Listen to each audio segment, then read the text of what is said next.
It doesn't matter how small the crowd, when we have a big message, it'll spread. It'll spread. So yesterday we celebrated, you can hear me okay? Yeah. Yesterday we celebrated the 242nd birthday of the U.S. Marine Corps. And today we celebrate Veterans Day. As the founder of Calvary House Veteran Support and the organizer of the very first ever Michigan chapter of the American War Mothers, I've proven in both word and deed that I stand behind and I rally for the men and women of our United States Air Forces. So I say happy Veterans Day to anyone who is a veteran or anyone who will somehow see this. The majority of the men and women in my family have served in the military, and most during times of conflict, namely World Wars I and II, the Korean War, and the First Gulf War. Hearing their stories through the years and then working hand in hand with our troops has caused me to greatly respect our military heroes, but also to hope beyond hope and to pray feverishly that fewer and fewer of our young people will be sent to fight in battles that are created because of a lack of respect, empathy, and compassion on the part of our governmental leaders. Today we're here because we're contending with the most self-absorbed, insensitive, irresponsible pseudo-politician we've seen in contemporary times. We're here because under this administration, we are all under the looming threat, facing nuclear war, and our brave men and women of the armed forces, many of whom are just barely of legal age. They haven't had life experiences like many of us have had. They're coming right out of high school looking for a better way for their own lives, and they volunteer their time, they volunteer their services.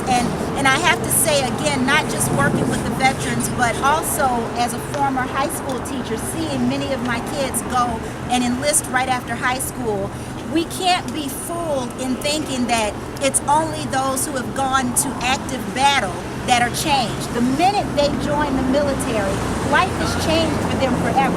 They're not being trained to go out and have cotton candy and walk along the beach with their sweetheart. They're being trained to go to war, so their minds have changed. Everything is changed. And we have people who are making the decisions that they'll go have an even stronger change in their lives, and they don't care anything about it. So we're here because we are under that looming threat of nuclear war. And they're going to be postured, those young people, they will be postured to fight yet another man-made war that has nothing to do with nationalism, it has nothing to do with national security, but it's contrived in order to effect an eventual financial gain for a few already wealthy individuals who have this icy ability to turn a blind eye to the plight of others because they stand to benefit economically.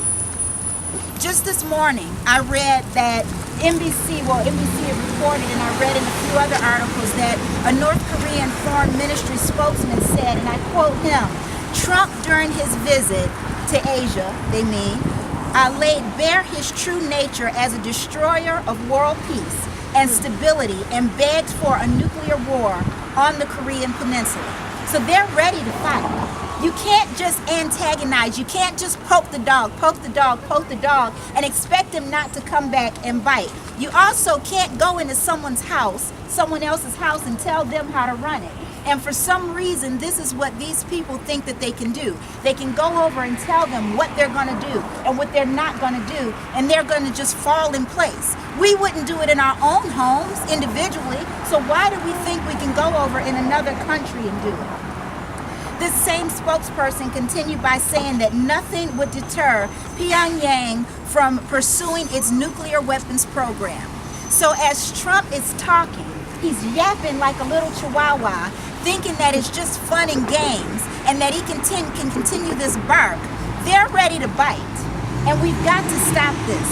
And the reality is that it's a lie, and this lie has been perpetuated that nuclear weapons promote security. But the truth is that these weapons cause calamitous and irreparable humanitarian consequences, and they cannot earnestly be regarded as tools of protection for our humankind. If you don't believe me, you can talk to any of the survivors or the descendants of the survivors of the atomic bombings in Hiroshima and Nagasaki. These events have left a permanent mark on mankind's morality and mindfulness. And that's why we're here. That's why we're here, right? Right. Because that's why we're here. We're here to declare this afternoon that we say no to nuclear weapons. No. No nuclear weapons. We say no to fascism. No fascism. And we say no to this racist, bigoted, hate-filled regime. No racist, bigoted, hate-filled regime.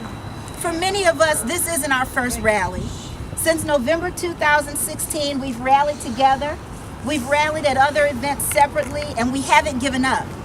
This week, our country stood up in nationwide elections, and we're now beginning to see the results of our efforts and the efforts of millions who are also unwilling to digest the notion of a fascist USA. We saw an NRA abettor replaced by the boyfriend of a shooting victim. We saw the anti-transgender politician in Virginia flattened by a transgender woman. I love that one. And first-time African Americans and Latinos elected into office, taking a stand against bigotry and hate. Once again, we're proving that love trumps hate. Love trumps hate. Love trumps hate. Love trumps hate. The message is spreading, and the United States citizens are speaking loud and clear. We will not live in fear. We will not live in fear. We will not live divided. We will not live divided. We will not live in danger. We will not live in danger. We will continue to organize. We will continue to organize. We will say no to nuclear war. No to nuclear war. We will continue to say no to hatred. We will continue to say no to hatred and the bigots that embrace it. and the bigots that embrace it. We will speak peace. We will speak And peace stifle bedlam. And come hell or high water, we will be one nation, indivisible, with liberty and justice for all. Thank you.